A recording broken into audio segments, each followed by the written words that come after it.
tako kot Združenje raziskovalnih inštitutov in univerze na Slovenskem, tudi mi ugotavljamo, da v tem zakonu ni praktično nič tistega, kar obeta naslov in tistega, kar so nam sicer obetali. Imamo pa v tem zakonu dosti tistega, česar ne potrebujemo. Mi najdemo v tem zakonu rešitve, ki jasno kažejo, da želi oblast poseči v avtonomijo posebej visokega šolstva v Republiki Sloveniji in pa, da želi fragmentirati visoko šolstvo v Republiki Sloveniji. Ko govorim o posegu v avtonomijo, naj opozorim na to, da imamo v tem zakonu predlog rešitve, po kateri bomo s katero gremo v obrnjeno smer, kot gre večina evropskih držav. Po novem bo namreč direktorja univerze imenovala vlada Republike Slovenije. Ta direktor bo prevzel pomembne funkcije sedanjega rektorja oziroma rektorice univerz v Sloveniji. Ker si vlada, kot kaže, ne upa direktno napasti in poseči kar v pristojnosti rektorjev in rektoric, naredi to po ovinku. Še več, ta oseba bo tista, ki se bo po novem pogajala o količini sredstev, direktor namreč, ki jih bo posamična univerza dobila za lastno delovanje. Kako čudna je ta sprega, kjer ti imenuješ človeka, s katerim se boš potem pogajal o tem, koliko sredstev mu boš dal, verjetno v tem prostoru ni potrebno posebej razlagati. Poseg v avtonomijo, zelo pomemben poseg v avtonomijo je tudi de facto ukinitev kosovnega financiranja. Tistega načina financiranja, po katerem so univerze v Sloveniji od leta 2004 dobile določeno vsoto denarja in so morale same, kolikor je le mogoče, racionalno ga porabiti in pri tem seveda doseči določeno število diplom, določeno kakovost izobraževanja in imeti določeno število vpisanih. Torej, to sta dva zelo pomembna posega v avtonomijo in ko tem posegom dodamo še dejstvo, da je zakon zelo nejasno, netransparentno pisan tudi v točki lastnine, zdi pa se, da ga je mogoče brati tako, da lastnina, ki je bila prenešena na univerze že koncem 90-ih let, da sedaj jim ostaja samo še v upravljanju. Potem dobimo relativno zaokroženo sliko posegov v avtonomijo univerzitetnega prostora. Temu se priključuje še en čuden element. Dobivamo novega rednega profesorja, ki ga bo imenoval ali pa ne imenoval kar minister sam.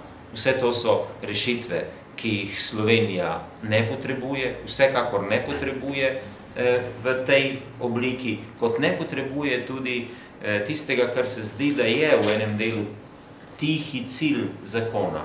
Namreč razbitja slovenskih univerz. Če greste pogledati ureditev, potem vidite, da se vzpostavlja mehanizem, ki omogoča ponovno to zdiranje na univerzah. Univerza Edvarda Kardelja je svoj čas že imela cel kup temeljnih organizacij združenega dela, ki so bile svoje pravne osebe, potem pa so bile ali pa ne bile in ne bile tudi del univerze. Slovenija potrebuje močne univerze. Verjetno se bo do številke same gibale v to smer, da bomo imeli manj številčne univerze. Pa vendarle morajo biti to močne, relativno zaokrožene entitete z notranjo avtonomijo, ne pa s fragmentiranostjo. Na to opozarjam zaradi tistega, na kar sem kdaj že opozoril. Jaz imam pred seboj celo grafični prikaz, slikovni prikaz poteka integriranja univerz v Franciji. Francija, ki ima 85 univerz ta trenutek, se odloča, da jih bo do leta 2009 poizkušala dodatno povezati, to pomeni 60-milijonska Francija, ima 85 univerz, 2-milijonska Slovenija ima ta trenutek 4 univerze in mi gremo v dodatno fragmentiranje s predlogom tega zakona. Francija gre v drugo smer, Norveška gre v drugo smer, Danska gre v drugo smer, če naštejem samo nekaj držav. Ta zakon, takšen kot je, gospe in gospodje, je vse prej kot tisto, kar smo pričakovali, da bomo dobili namesto vzpodbud, torej za povezovanje med raziskovanjem in visokim šolstvom, poseganje v avtonomijo in rešitve, ki ne dajejo nobenih vzpodbud za prej omenjeno povezovanje.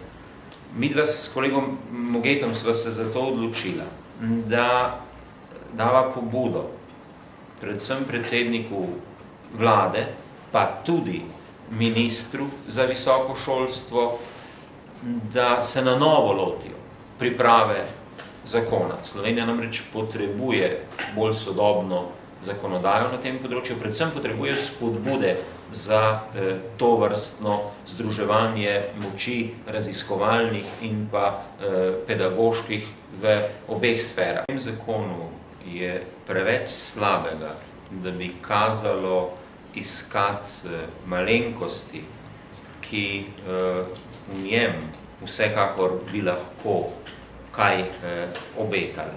Predvsem je popolnoma napačen pristop pripravi tega zakona.